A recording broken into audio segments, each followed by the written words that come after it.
if you refuse it, he can bring suit. No. He's been abusing now I'm us. talking. Stop. I'm also talking. Listen to me right now. I'm like any number of officers out there who want to do right, who believe in the oath that we took.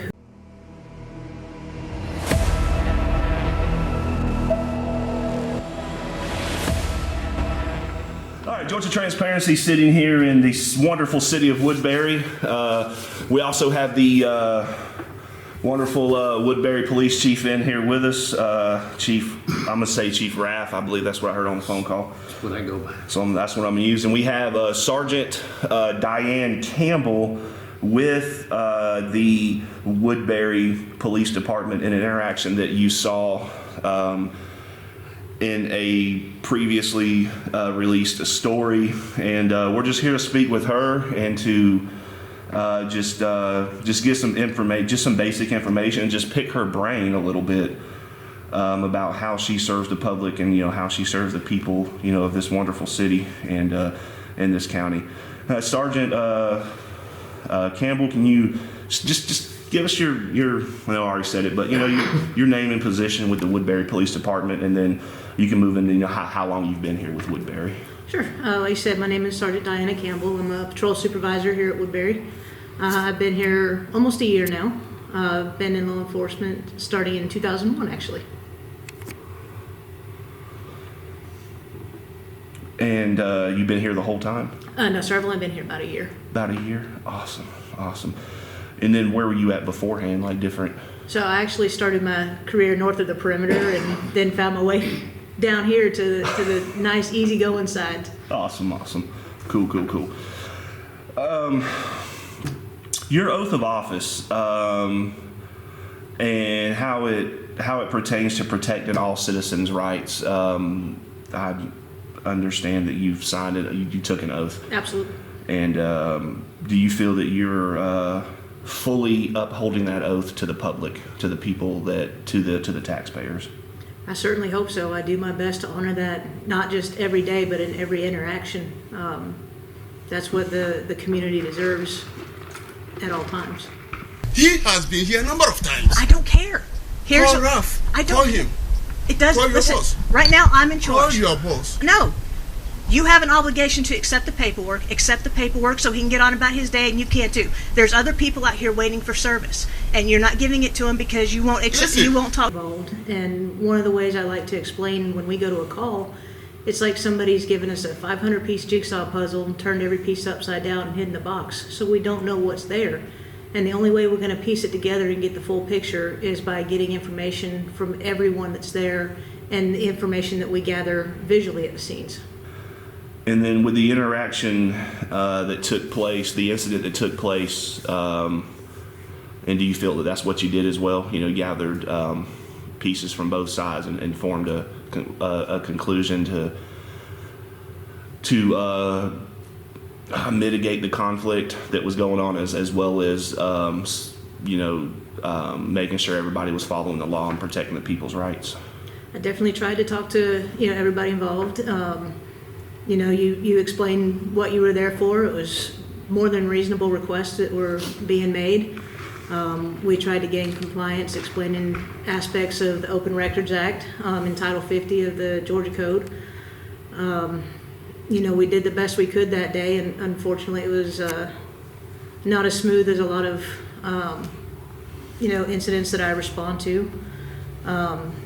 It wasn't the outcome I had hoped for in terms of a peaceful interaction, allowing you to be able to handle your business and the city be able to handle their business in an amicable way.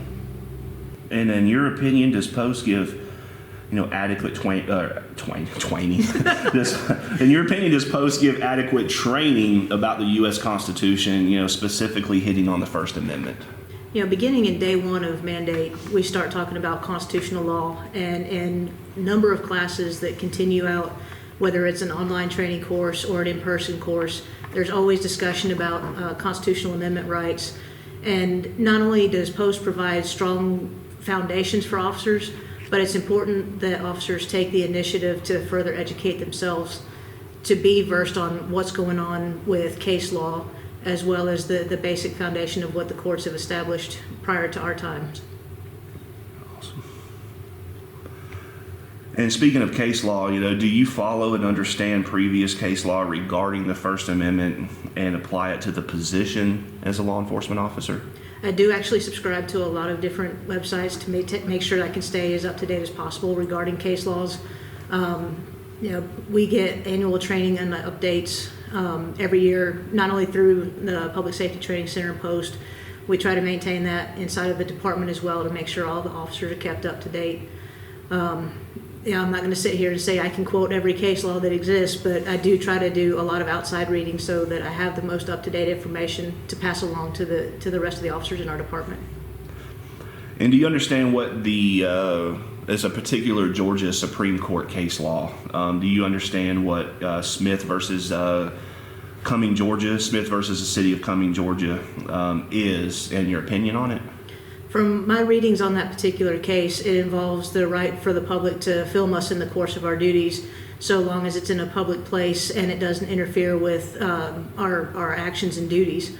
And I think that is one of the greatest rights that the community has. I'll try this again. The community as a whole has, because they have a right to see what we do on a day-to-day basis, because that can also provide a better understanding of what we do and why we do. That opens the door to communication so that we have that two-way street flowing. So there's not a lot of questions, and it doesn't look like acting in a cloak of darkness kind of thing.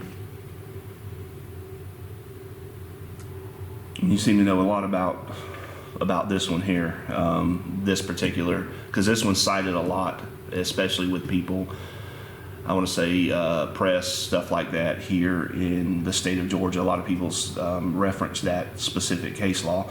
And this specific case law, is this one talked about or covered in any type of post or mandate training?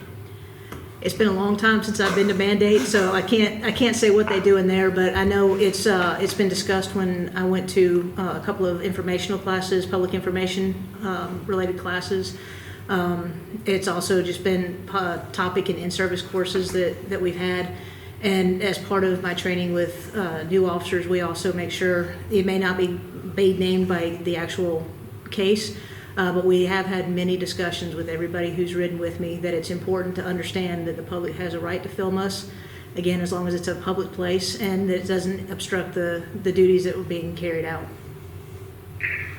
I'm so sorry. That's perfectly fine. Do you support people asking questions and holding public officials accountable? Absolutely. Open records just says you have to state what you want, a date and time. Then okay, I'll respond to you then. Okay? But you just told me I'm not going to get it. You won't get it because this is not what we're doing. Can I get a copy of that stamp received, please, that I turned it in? Just stamp the bottom received. It's important that everyone has the understanding of the operations of where they live. It's important that they have a rapport with those of us in public safety and feel comfortable approaching us, because if you have answers to questions, then you don't have to wonder, is that the right thing? Is that something they're supposed to do? I love having the opportunity to talk to people so that they can have that understanding of what our job in public service is and how we can be of benefit and help no matter what the situation is. Even if it's a question about a ticket, if it's a question about a family member who may be incarcerated, I like to answer questions. I like to bridge those gaps.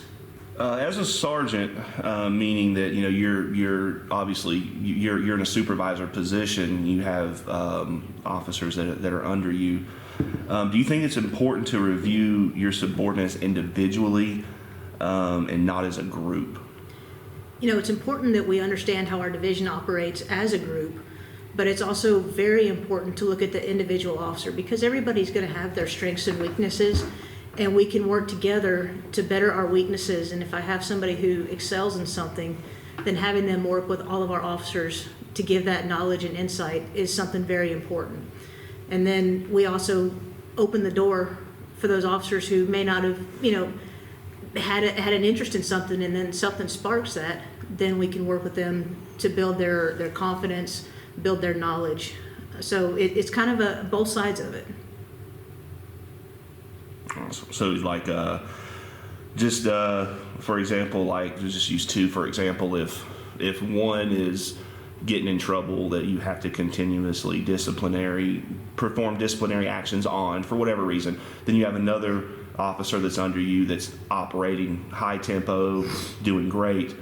So you wouldn't reflect your disciplinary, because feelings get involved. I understand that, you get upset and stuff. So I mean, you wouldn't reflect that onto the officer that's doing good by yelling at him or something, or I'm trying to find the word here, like protracting that onto that good officer.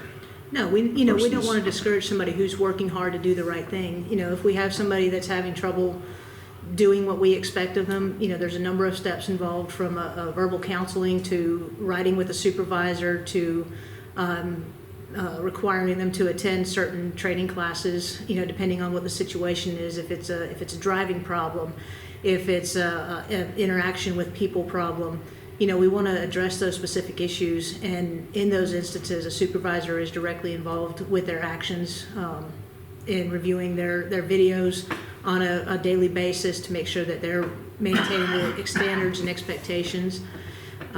It's a matter of the supervisor being on scene with them.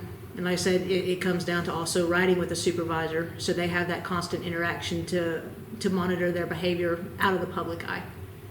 Actually looks like you're America's most loved police officer currently. Seriously, how does this make you feel? And It's truthfully been a little overwhelming. I'm very humbled. I'm very honored.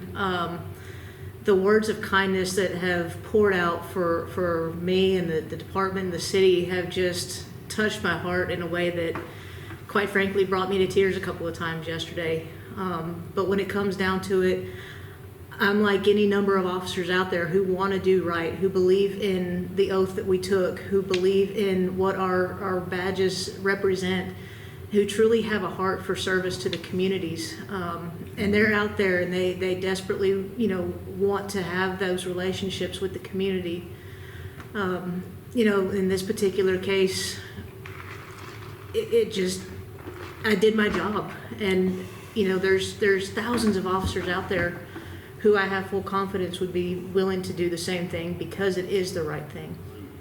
I was going to say that I 100% agree with you on that, because you didn't know me from Adam, and you knew who was in here working and everything, and that's what you did. You took my information, his information, without violating my rights whatsoever. I mean, that you did not do whatsoever. Usually it's, I need a name, ID, all that stuff. No, you just hopped to it and started doing, just started doing your thing. That's exactly what it was. It wasn't a question. It was actually a statement. I'm sorry. It was just to agree with you about that, because that's exactly what you did. Exactly what you did. You took, the information I gave you versus the information that a city clerk was giving you, and came up with what's lawful, and trying to, just basically do the right thing. And then lastly, if you could get a message out to the public, what would you tell them, if anything?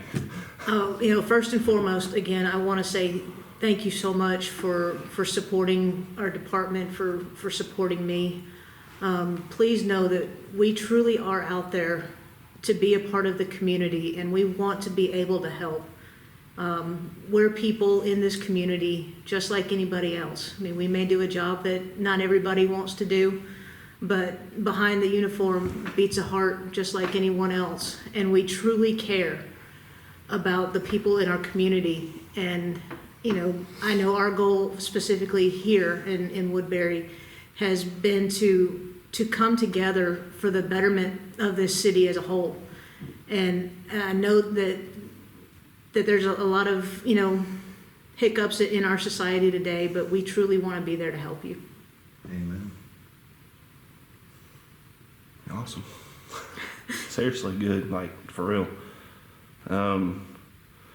It's not every day that we see, and I've been phones blown up, emails have blown up about finding a police officer that has actually, because we see hundreds of videos every day that surface online where it looks that police are violating people's rights, for whatever reason, First, Fourth, 14th Amendment rights, stuff like that. Every day, it's not every day that we actually see a police officer perform and actually honor the oath, no matter if you like me or not. And then that's how it should be, I think. Absolutely. And, beginning with the founding of our country, it was designed for the people. And one of the greatest gifts that we're given in this lifetime is to be able to better our society, to better our interactions, and to better the world as a whole, and leave it better than we found it. And being in public service is one of the greatest honors I feel anybody could have. All right, and there you have it. You've heard it directly from Sergeant Diane Campbell with the Woodbury Police Department. As you didn't see or hear really too much interaction with her on the video, as I couldn't film for election purposes, or I would have been rolling. Most definitely would have been rolling, minus election purposes. But other than that,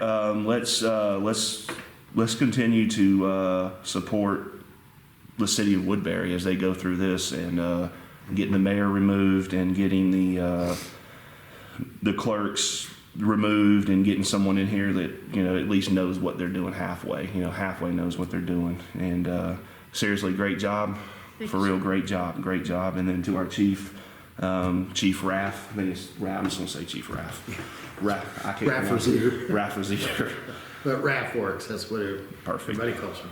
All righty. And then any questions from Georgia Transparency? No, like we talked before, we had a solid interaction. You were doing what the government gives us the right to do, and you have every expectation to be able to do. So it was nice to work with somebody who recognizes what freedoms we have and followed them.